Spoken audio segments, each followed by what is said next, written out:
Alright, so a little bit about me.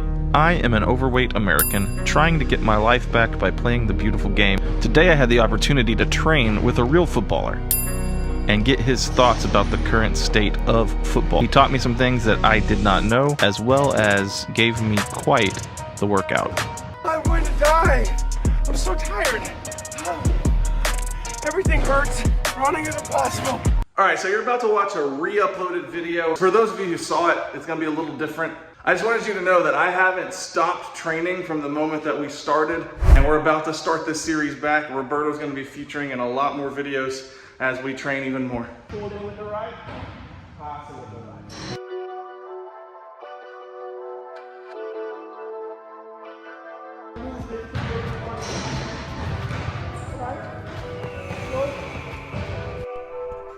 So one of the first things I struggled with was adjusting to the pace that Roberto plays with.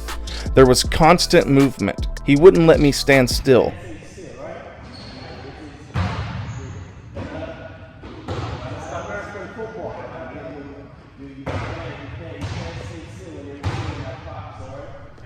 Now I played American football, and I trained really hard for it. I'm used to short, quick bursts of speed and power and relentless effort. But the constant movement of football was way harder than I ever imagined.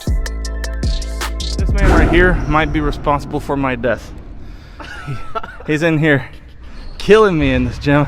Man, I'm so sorry, my brother. After a few minutes of poor passing by me, Roberto came and gave me some instruction on accurate passing. Safe to say it worked. Roberto played football for the Jamaican national team in his youth. His career was unfortunately cut short by a devastating injury. I feel very grateful for the opportunity to train with a player of his caliber.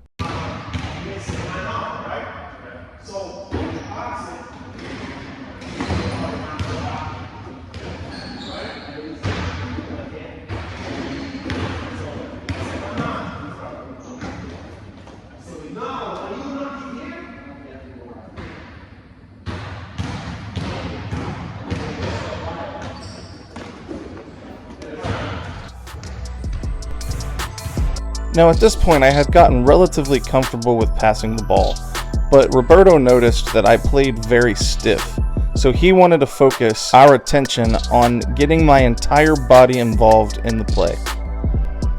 Now we were about an hour into our training session at this point, and I was moving very slow.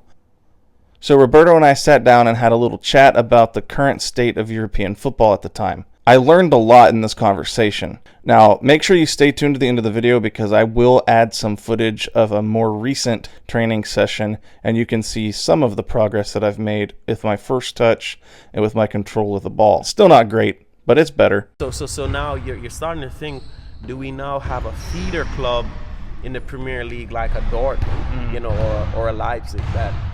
That's what they're all about. Like, we're going to nurture them and then we're going to send them out, you understand? So it's going to be interesting how much, how serious they are in competing for title. Like I would say you finish in Europe last season, then the title, you know, you have to be thinking about top four. Right. You know, like you have to be thinking about going as far in the Europa Cup as possible. You know, like but do you have the players? Right. Because remember, you're moving away from playing once every week, or sometimes if we have a double week, twice a week, to playing 2 to 3 times a week. Right. You know, so 2 to 3 times in 8 days.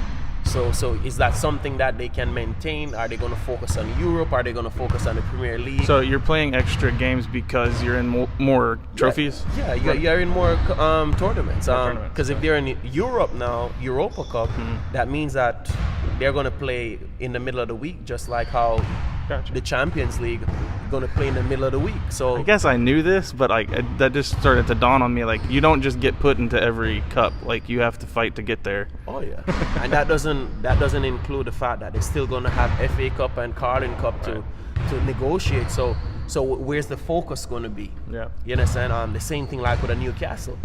Newcastle also, we just need once a week. Right. Once a week we need to play, and they did focus on the what was that? The Carabao Cup. So you know they lost in the finals, but now Champions League. Yeah, Aren't they in the Champions League? Yeah, so they're in the Champions League. Right. They're going to be in those cups still. And, you know, they've brought in Tonali. I think that's a very good signing. And what they're doing is they're making signings that actually the coach knows what the DNA of the club is. You understand? The coach understands the DNA of the club, and he's bringing in tough players. Tough players. Nice. So that would be interesting to see how they move forward and what that dynamic look like. I think Manchester United, Ten Hag is getting his players. It will be very interesting to see how he move forward this season. And you know, one of the things my friends and I, we're just trying to trust the process. If I am dead tomorrow, look no further than this man. No, sir. No, sir. Well, how you feeling right now? I'm good. I can go another round. All right, so that is confirmation that he's okay. When I left him, he's okay, and he said that on camera, right? He said that on camera that he's good. I'm good. So that's it. Yeah. All right.